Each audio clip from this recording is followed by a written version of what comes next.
Fall camp is officially underway in South Bend, and we already have plenty to talk about.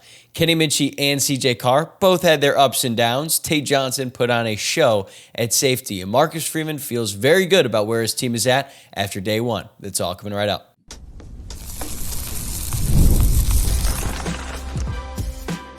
You are Locked On Irish, your daily podcast on the Notre Dame Fighting Irish. Part of the Locked On Podcast Network, your team every day.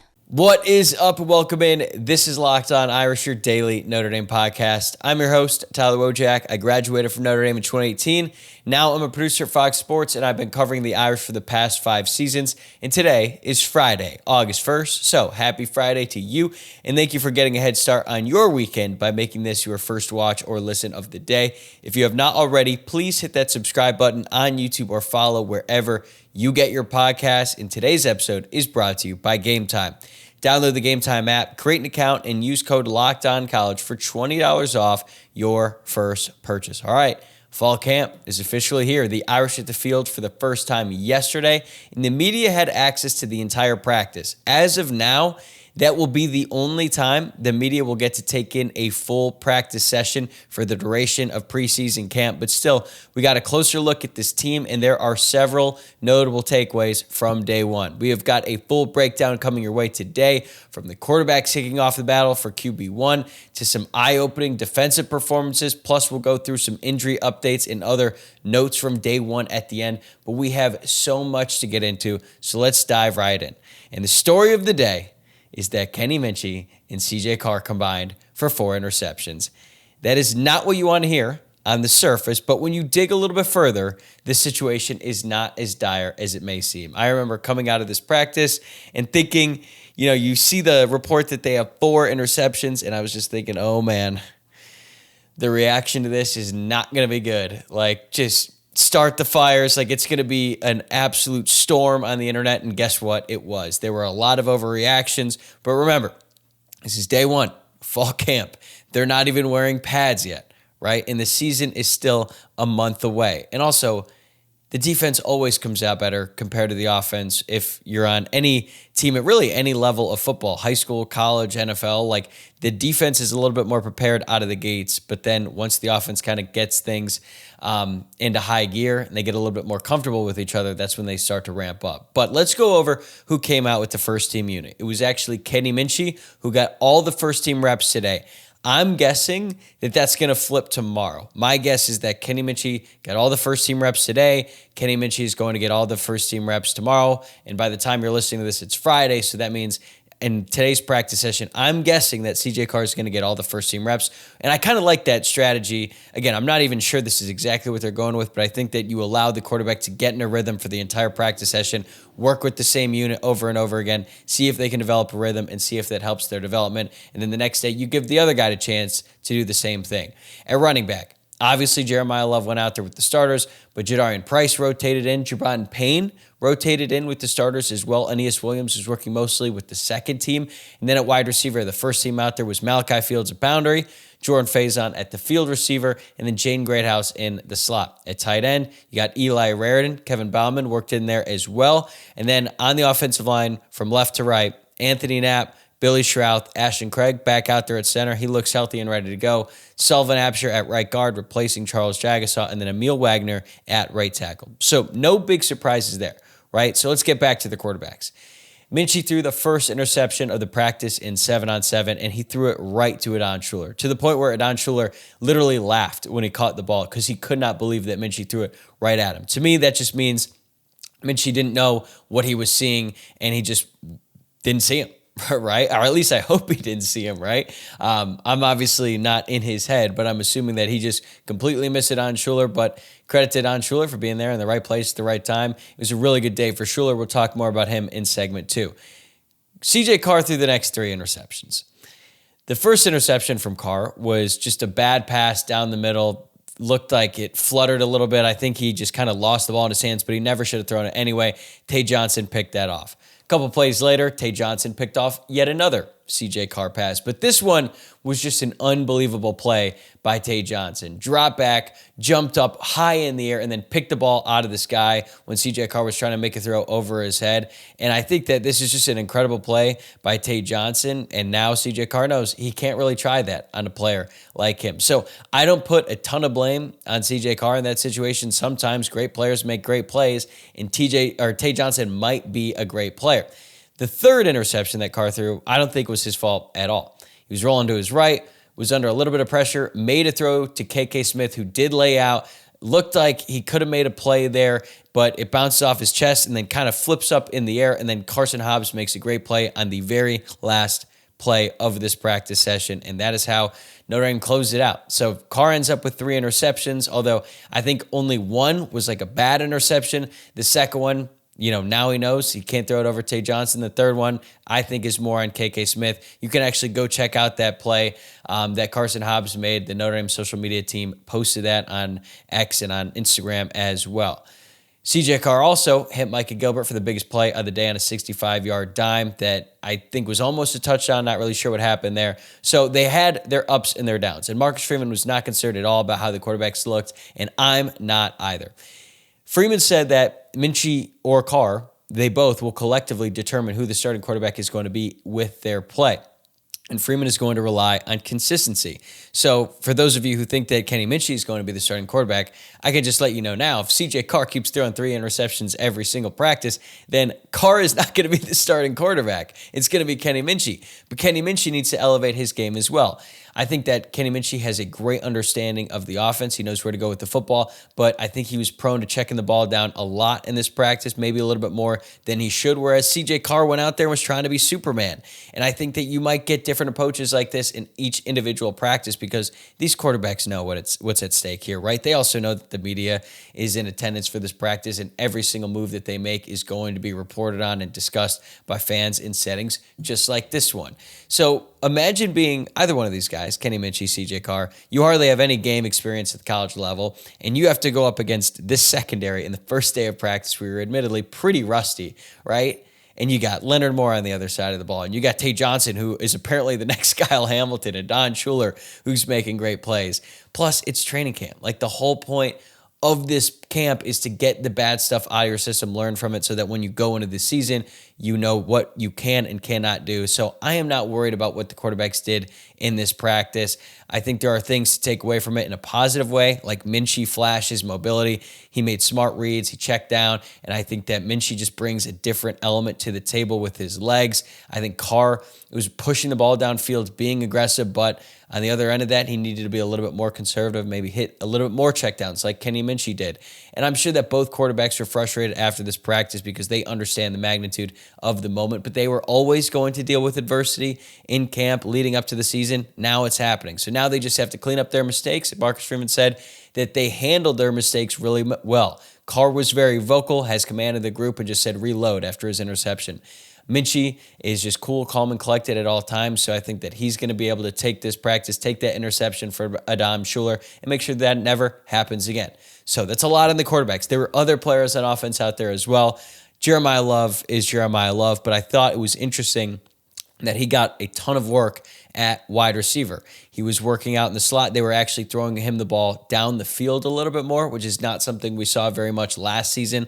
Love finished with 28 receptions on the year, and there were a lot of times where they tried to hit him on a tunnel screen, and it just didn't really work that well. So now I think that they're going to try to get him the ball in space down the field, get him on a one-on-one situation with the linebacker, and I mean, that is just a mismatch to the extreme in that sense, and even like a safety there, Jeremiah Love, he's going to beat that guy. And I think that when you read some of the draft reports on Jeremiah Love, what he needs to improve upon going into his third and what we all believe will be his final season in college, he needs to get better with his receiving skills. And I think that the fact they're making him such a big priority is beneficial to him and his projection later on and as an NFL player. But I also think that it's going to be a very dynamic weapon for Notre Dame because they already know that they can hand the ball off to him and he's going to make some plays. But I think when you get him the ball down the field as well, it just opens up more big play opportunities.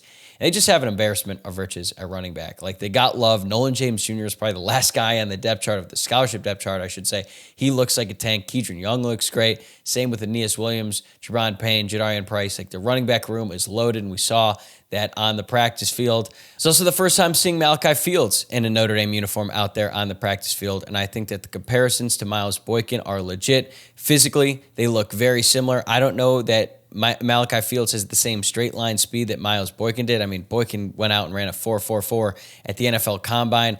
Not sure if Malachi Fields has that in his bag. Maybe he does, but we know he's a big body wide receiver who can make some plays on back shoulder fades and on deep balls, but Notre Dame was also incorporating him into the screen game a lot in this practice. And if you look back at what Miles Boykin did in 2018, his senior year, Boykin racked up 59 catches for 872 yards and 8 touchdowns that year.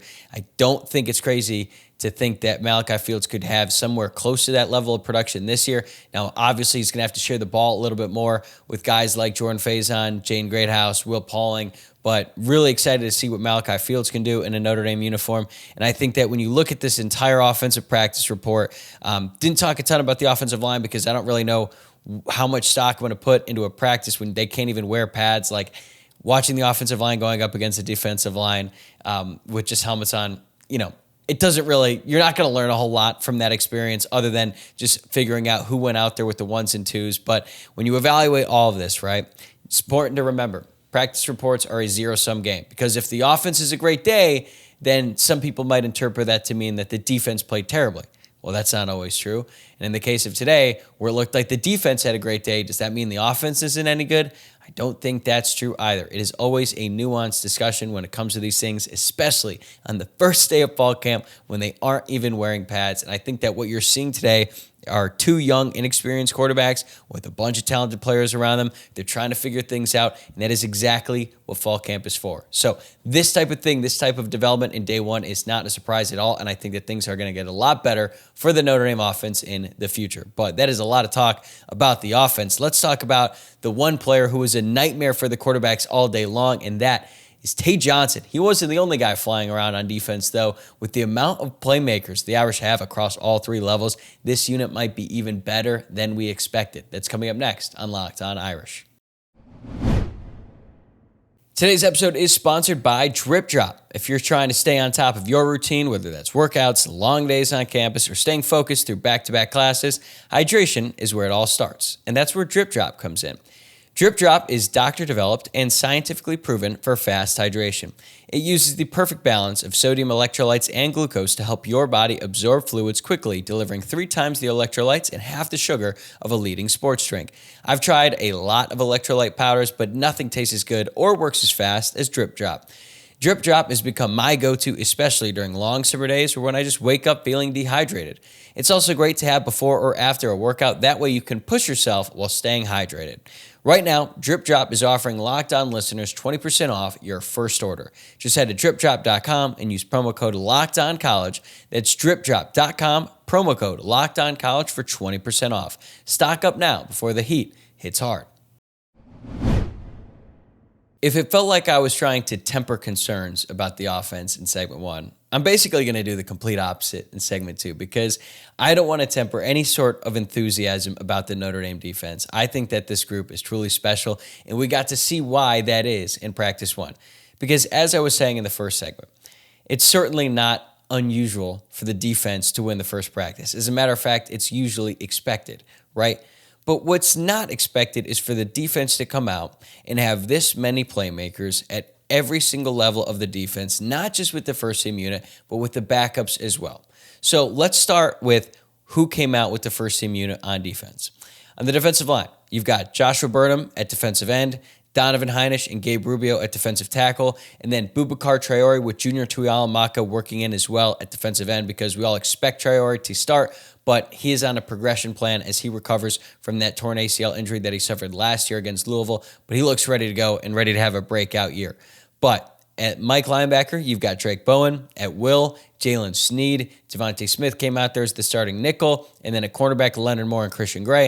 And at safety, Adon Schuler with Luke Talich next to him with the first team unit. Then on the second team, You've got Bryce Young at defensive end, Jared Dawson, the transfer from Louisville, at defensive tackle, alongside Jason Onye, and then Logan Thomas, the sophomore, at the other defensive end spot. Kingston Viliamu-Asa as the backup Mike linebacker, with Jane Osprey as the second team will, Carson Hobbs at nickel, and then at quarterback, 3 freshmen, Dallas Golden, Creed Thomas, and Mark Zachary, all rotating there. Dallas Golden was at the boundary. Creed Thomas and Mark Zachary were at field. And then at safety, Jalen Stroman and Tay Johnson. And the reason I listed them both in order is because there was a lot of rotation between the first team and the second team, and that is about what we expected, right? Like, even though Bryce Young technically came out with the second team, I don't think that there's any doubt that he's one of the best defensive ends on this team. And even though Kingston Viliamu-Asa was the second team Mike, he's going to play a ton this year as well at linebacker. He can play both Mike and Will. Same with Jane Osprey. You're going to see him a lot this season as well. Then at safety, Tay Johnson, second team safety. Well, guess what? He was the best player on defense. He was the best player on the team in this practice, and he's the backup, okay? So that should tell you just how good this secondary can be. And his second interception might be the best play we see for the rest of fall camp. And this is a continuation from the spring, because the media was able to see a full practice the week before the blue and gold game. They had the jersey scrimmage, and Tay Johnson was one of the best players in that practice. And then we started to hear over the summer about how he was one of the most impressive players during summer workouts. And then he comes out on the first day of practice and he makes plays like this. Like, he might just end up taking that job from Luke Talich. But what does it say about Luke Talich if he's out there with the ones despite all the progress and all the momentum that Tay Johnson has? It probably means that Luke Talich is really good too. And Adon Schuler looked like a seasoned vet out there at safety. He's going to have a great season. Devontae Smith at nickel, he looks like a seasoned vet as well. And all the hype that we had heard about him in the offseason looks to be legit. So you've got Adon Schuler locked down one spot, Devontae Smith at the other. We already know who the cornerbacks are going to be. We know that Leonard Moore is arguably one of the best cornerbacks in the entire country. And I have high hopes for Christian Gray to bounce back in his third season with the program. And then you've got this other safety spot where there's a bunch of really good players who could play the position. And I just think that it's even more noteworthy that all 3 freshman cornerbacks are working with the second team. Like, there is a plethora of talent in this Notre Dame secondary. You already knew that. We've talked about it a lot with Mike Mickens, but I think it's even more than we expected going into camp. So really, really impressed and really, really excited about Tay Johnson, because we said he was surging going into this practice, and we might have to raise his ceiling even higher after what he was able to do in day one. On the defensive line, couple interesting developments there. I already talked about Boubacar Traore. He's back. He's healthy. Freeman said they've got him on a progression plan, but Jordan Botelho was also out there doing a lot more than I expected, because Botelho has had a rough year, right? He suffers that very serious knee injury against Purdue when he was playing out of his mind. It was looking like it could be one of the best games of his career. He misses the rest of the season, considers transferring in the offseason, decides to come back, and then he suffers a torn pec injury during the offseason, during a workout when he was not with the football team. So he's recovering from 2 very serious injuries. I wasn't sure we were going to see him until like maybe November, but he was out there, had his jersey on, had his helmet on, wasn't able to participate in all of the drills, obviously, but he was out there doing more than I expected. So it looks like he is ahead of schedule, and good for him, man, because I really hope that this last chapter for him in college ends up going his way, considering all the things that have gone wrong for him in his career. I'm really rooting for him, so I was happy to see him out there practicing with the defensive line. On the interior, some interesting developments there. So if you look at the weights, Gabriel Rubio and Jason Onye, big bodies, well above 300 pounds, and they were not on the field at the same time, which is what we saw in the spring game. They both came out there together. So I don't expect Donovan Heinisch to be the starting defensive tackle this season. I'm pretty happy with what Jared Dawson was able to do in this practice, but I think what you're seeing there is what Al Washington and Chris Ash wants to have from the interior. They want to have one real big body guy and then a little bit lighter, a little bit slimmer, a little bit more explosive player alongside him. And I think that's perfect for Heinisch and Dawson. And then you've got Rubio and Onye as those big bodies. I think that's a nice balance. And then Elijah Hughes looks like he's up to 300 pounds. And Armel Mukam, this is his time, right? I don't expect to see a ton from the defensive line in the same way that I talked about the offensive line segment 1. Like, when you're not wearing any pads, you can't really get your shoulder into them. Yes, there's things that you can work on, obviously, with technique and different things like that. but I'm not going to have any major takeaways. But I just think the fact that Traore was out there and he looked good, the fact that Botello was out there and looked good, and the fact that these other guys, you can start to see the vision with what Notre Dame wants to do on the defensive line. I think this is all encouraging. And I just want to say, Josh Burnham and Junior Tuihalamaka are just so underrated. Like, I talk a lot about Bryce Young. I think he's going to have a huge season this year. I think Traore is going to be awesome.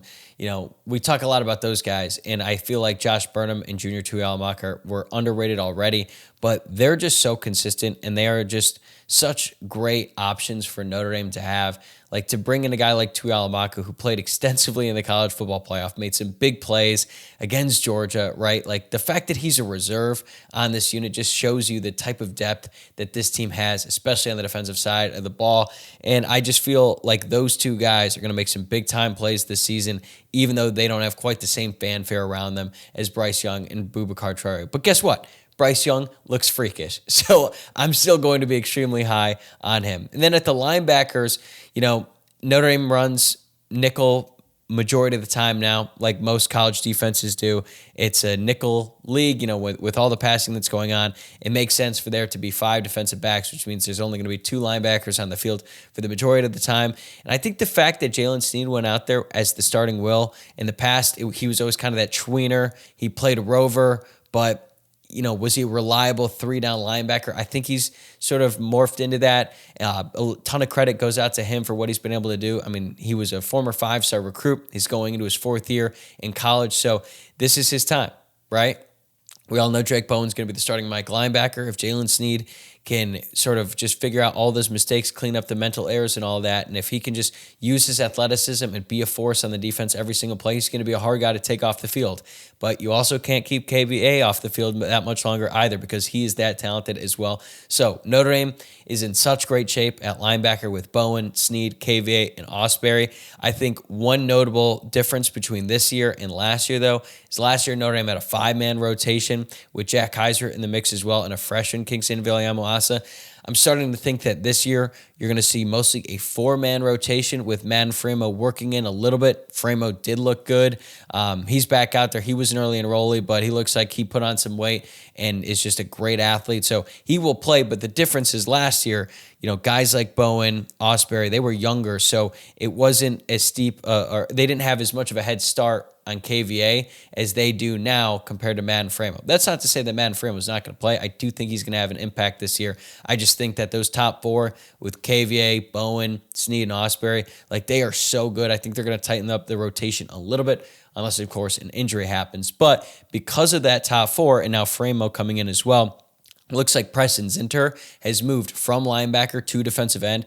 I don't know if this is a full-time position change, but Preston Zinter is a guy who Max Bulla loved and always did all the right things, but it just felt like he was in a crowded room and there wasn't going to be that many opportunities for playing time. So interesting move there. We'll continue to monitor that situation because I do think Preston Zinter is a valuable player, certainly brings a lot to the table on special teams, but just when you have this many good linebackers, man, sometimes there's an odd man out. It looks like in this case, it's going to be Preston Zinter. But very, very excited about this Notre Dame defense. Yes, you've got a new defensive coordinator in Chris Ash, but when you have this many good players to work with, I mean, there's a lot of reasons to be optimistic about this group. And when you got a guy like Tate Johnson, who's not even out there with the starters, he's making these kinds of plays going up against the first-team offense, like, that is just something that we are not accustomed to. And even though there's been some really good Notre Dame defenses through the years, I think this might be the deepest and most talented group they've had in a really long time. All right, we've covered the lineups, but we still have more to touch on here, including injury updates, surprising position news, and a little bit of a shaky day for special teams. That's coming up next. Today's episode is brought to you by FanDuel. Summer sports are in full swing, and whether you are all about baseball under the lights, golf on the green, or high-stakes soccer action, FanDuel is the best way to make every game even more exciting. You're already following the action. Why not make it a little more thrilling? With FanDuel, you can get in on the game while your friends are getting sunburned at the beach. I have been using FanDuel to track my favorite matchups, and the app keeps it fresh with new daily promotions and fun ways to bet. It's easy to use, fast to pay out, and makes even regular season games feel like must-watch events. Whether I'm placing a same-game parlay or watching a bet ride into the ninth inning, FanDuel makes it feel like I'm part of the action. If you are new to FanDuel, New customers can bet just $5 and get $150 in bonus bets if your first bet wins. So open the FanDuel app today or visit FanDuel.com/lockedon to get started. All right, I want to wrap up today's show with some miscellaneous news, notes, observations from day one of practice and Marcus Freeman's press conference after the fact. And something that really stood out to me was the way that Freeman talked about Charles Jagsaw's injury. And I think that Freeman was way more forgiving than a lot of fans and even some beat writers, okay? So Freeman was asked about Jagasaw, his update on his injury and things like that, and he said that Jagasaw just had a procedure to close up his wound, and he's not going to put a timetable on his return because, it's still very up in the air. A lot of it depends on how he rehabs and how his body recovers and things like that. But when he was asked about his reaction to the news, this is what he had to say. Quote, "My reaction was devastation for the young man. The first reaction isn't the team. It's not, oh my gosh, we just lost our starting right guard. It's a care for the person who's gone through a lot." He would then go on to say, quote, "It was a group of 10 to 15 players who were together. When I hear that, that's what you want. They're on a little break and they're together. You got guys together hanging out, and it was just an unfortunate freak accident and a little bit of bad luck, but it'll be fine. It'll be good. I don't want to ban them from having fun. I don't want to do that. I want them to hang out together. I want them to have fun and become a team because that is probably more important than anything else is become a team." End quote. That's a really powerful statement from Marcus Freeman. And I understand that when Charles Jagasaw got hurt, a lot of fans were upset because Charles Jagasaw is a player who we have heard a ton about and, came in top recruit in the class, could be a future NFL draft pick, could be a future NFL first-round draft pick, right? He has all this hype, all this expectations on him, misses all of last season, or at least missed all of last regular season because of a torn pec injury, and then he suffers this injury off the field. And as soon as it happened, you had fans saying that Notre Dame should take all of his NIL money. They were calling him an idiot and all these things. And you kind of forget. And I understand that, in this modern day and age, when the guys are getting paid, it's a little bit different. It's hard to look at them as amateurs because they're not anymore. They're professional athletes. They're getting paid to play football at Notre Dame. But they're still young, most of them. Yeah, I know some guys are 23, 24 years old, but most of them are still 18 to 21-year-old kids. And Charles Jagasaw was having fun with his teammates, driving around in UTV. It crashes. He breaks his arm, and it's really just unfortunate. And I think that because money is now at play, a lot of fans kind of forget the human element in all of this stuff. But that is not lost on Marcus Freeman. And when you hear about Marcus Freeman, the players coach, and why guys love to play for him, when guys are being recruited and they commit to Notre Dame and they say Marcus Freeman is the type of guy you want to play for, it's comments like this that separate him.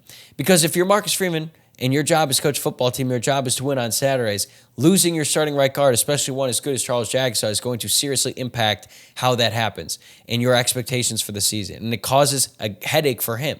But that's not how he looked at it because that's just not how he operates. He understands that it was really unfortunate for Charles Jagasaw, and he has sympathy for him, and he feels for the kid, and he's going to uplift him, and he's going to make him better. And I think that Jagasaw is going to learn from this, and I think that he's going to be a great player still, despite the injuries, and I think that he probably feels more secure at Notre Dame because of the way that the coach handled the situation. He didn't write him off. He didn't badmouth him and do all this stuff. So I just thought that was really interesting, and I thought it was a really cool moment from the press conference. Another really cool moment from the press conference is that Tyler Buchner is now back at quarterback. I think we all expected this. It's been something that we've talked about ever since Steve Angeli left to go to Syracuse. It made the most sense, and now it's official. Tyler Buchner is now working with the quarterback unit. Marcus Freeman said that he has been itching to get back there with those guys. Buchner spent all of last season as a walk-on wide receiver, and as a walk-on wide receiver who's mostly throwing to the wide receivers in the drills. I don't think anyone actually expected him to go out there and run routes on Saturdays. But now with Angeli gone, and there's some separation between the time that Tyler Buchner was on campus, poised to be the next QB1, and now it just makes sense for him to be in that room. No, he's not going to compete with Kenny Minchey or CJ Carr for their starting job. That time has passed, but he could still be a great mentor to Blake Hebert, and he can help CJ Carr and Kenny Minchey as they try to navigate this competition, and whoever wins the job, that's going to be a big responsibility, and Tyler Buchner knows what it feels like to be given the crown, to be quarterback one, and to deal with the scrutiny and to deal with all the pressure that comes with it. It was short-lived, sure, but it's better than nothing. So I think Tyler Buchner brings a great dynamic to the room. And also, he's the first-team holder. Just imagine the fakes that Marty Biaggi and Marcus Freeman can draw up with a guy like Tyler Buckner, an athlete who can throw the ball at Holder. Is he going to score a touchdown this season? I think he might. Maybe we should put that on the record right now. Here we go. We're doing it. August 1st. Well, technically, I'm recording this at 9:32 p.m. on July 31st. Tyler Buckner is going to score a touchdown this year. All right, mark it, book it. We'll come back to this at a later date. But on the topic of special teams, not a great day for the kickers, specifically the punters. They were terrible. Like James Rendell and the other punters were shanking it all over the place. I'm not going to get too worked up about it. It's practice one. They got to clean that up, obviously. But I am a little bit concerned about the field goal kicking because Noah Burnett is still a little bit inconsistent, made some, missed some, knocked in a 45-yarder, but he's not at that level of consistency that you would hope. Again, he's coming back from an injury, and it's day one, so I'm not going to get too worked up, but let's just say we are monitoring the field goal kicking situation. But Eric Schmidt, the true freshman, he's got a strong leg. He's got great leg strength. I do expect him to be the kickoff guy. Don't think Noah Burnett, that's not really his thing. So I think we're going to see Eric Schmidt this year. Probably not as the field goal kicker to start, but he is going to have a role. Awful day for the punters, but they got to get that cleaned up. But, Marty Biaggi is a great special teams coach. He's probably going to figure this out for the most part. Overall, as we take a step back here, I just think this team is awesome. This team is loaded. They're talented. They're deep. They've got issues. Yes, the inexperience at quarterback is a concern, but every single team in the country has concerns. And I would say that Notre Dame has one of the fewest amount of concerns compared to the other teams in college football. Yes, the quarterback is a big question mark, and it might be some time before they figure it out. Let's say Kenny Minchey wins the starting job. That's exciting for him. Do I expect him to come out of the gates scorching hot, just lighting the field on fire against Miami? Probably not. If CJ Carr wins the job, are they just going to cut him loose in games 1 and 2 against Miami and Texas A&M? Probably not. Okay, you're bringing in a new quarterback either way, whichever direction you choose with Minchey or Carr, and it's probably going to be a long process to get them where you want them to be. But if they can just tread water, if they can just get through those first few games, lean on the talent around them, of which there is plenty, I think they're going to be just fine. And you look at what this team has done to some positions that have just been weaknesses in the past, like wide receiver. A few years ago, they couldn't even get through a full practice with the amount of wide receivers they had. They had like 6. They were going into the inner hall fields, and they were like, guys, is there anyone who can play wide receiver? That didn't actually happen. Maybe it should have. Now they've got 15 wide receivers, and they've got a lot of high-end talent at the top. On defensive line, they got 22 defensive linemen. It's like an absurd amount of defensive linemen. So, they are trying to figure out how to replace Howard Cross and Riley Mills, and Marcus Freeman said once again in his press conference, you aren't going to do that with 2 guys, but can you do that with 22? I don't know, maybe. The fact is Notre Dame has multiple options at every single position.